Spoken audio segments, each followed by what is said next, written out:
it's huge, isn't it? Right, we got here at long last. Here's the size of the car park for starters. Just to scan along this lot.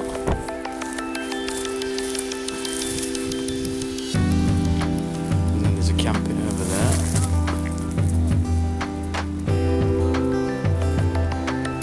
It's only in the morning, so it'll get filled more than this anyway. But the gist of it is over there. That's good, get the tickets.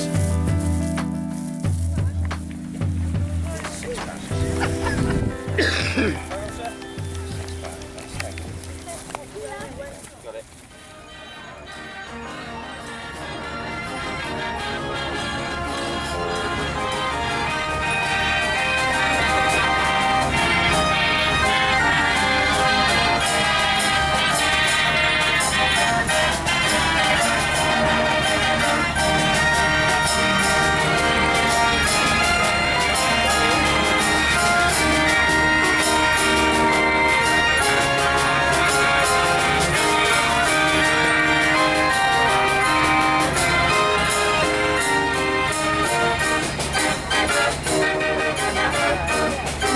Big one, isn't it, eh?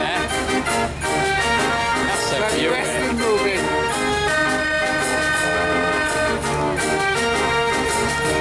That's beautiful engineering. It's just so sad that so many of these ended up in scrap yards, isn't it? It is, yeah.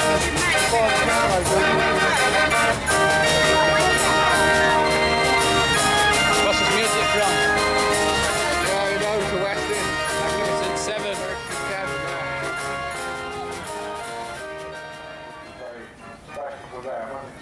Quite special for us because we're pretty sure it's the first time an Italian built road steam engine of any sort has appeared in the UK. So it's another first you saw it here at the Great Dorset Steam Fair.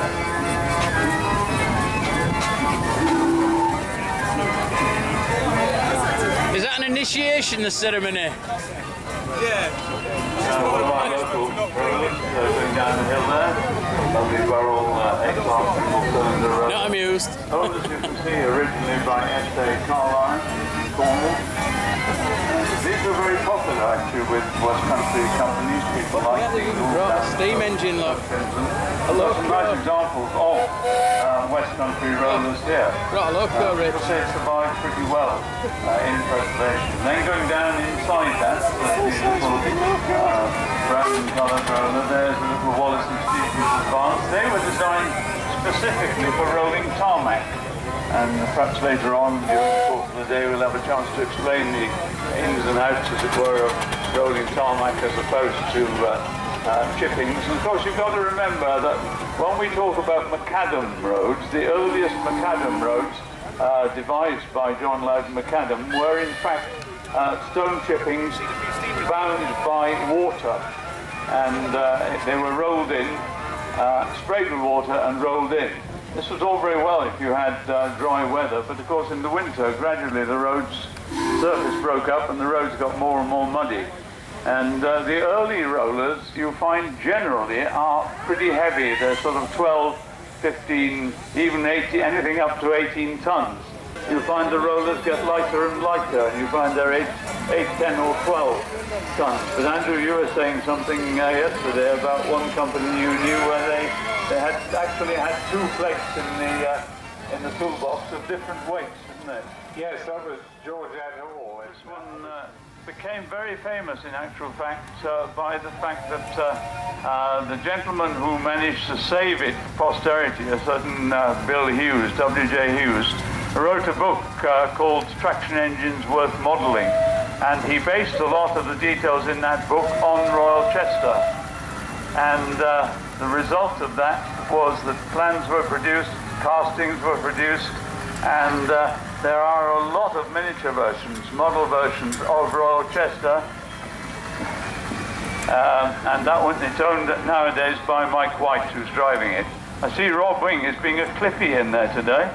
Yeah, I wouldn't pay him very much. He's probably fiddling the fares, knowing him.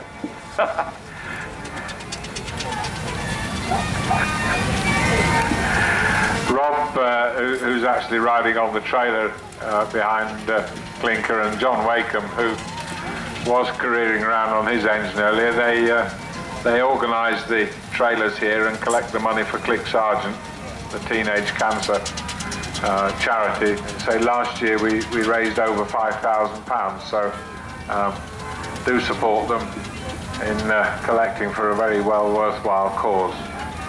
I did notice that Tim Mayhew is actually driving now. He has a lovely Burrell himself, but he and Jack have changed places now.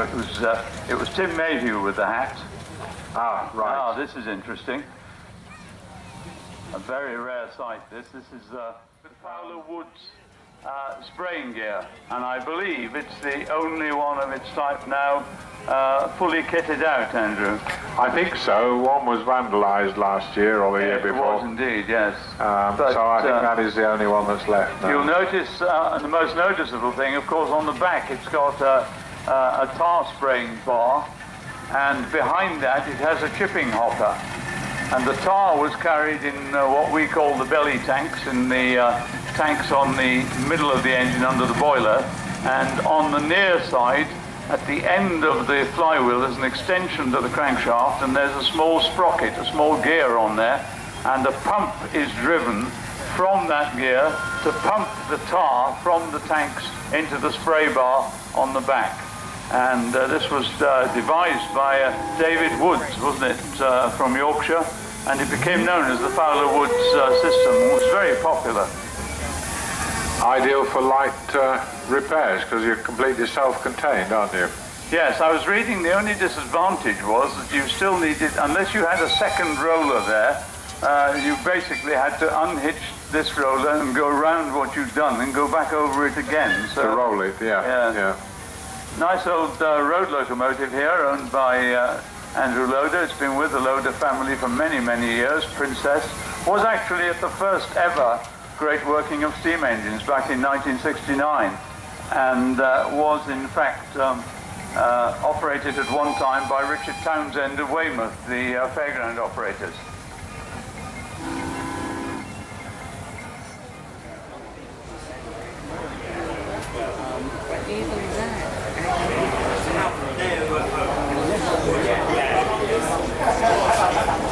Look at this lid.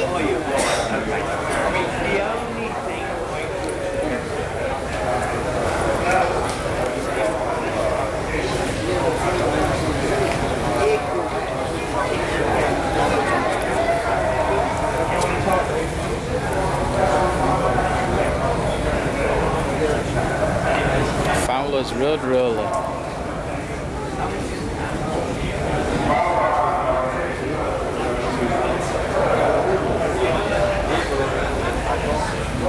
Wow, that's a beast. Look at that one. Good deal.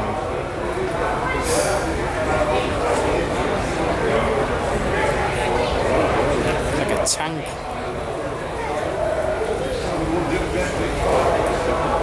16 ton.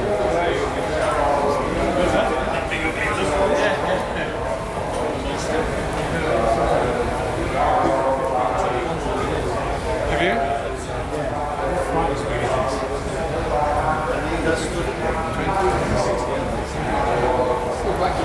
Best stuff. Just come from a park or a field or something. You come from the West Indies. Yeah, it's come from Barbados. It's been on its nose for 100 years. It broke the core. Yeah. The first 10 years. So the rollers, that's what they're picked. That's what all the gears And it says they all look good, don't they? It's just the platework that's rotted, basically. Some people say it should be sharp. What the sharp? Eh? The sharp when they wore They're out. worn out, correct, you're right. It's on everything, and I don't know steamers. That's fairly good, then. Fancy a project? Make him an offer, Rich. Put it in your backyard. The good ones there. Yeah.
The smaller one is 850 pounds.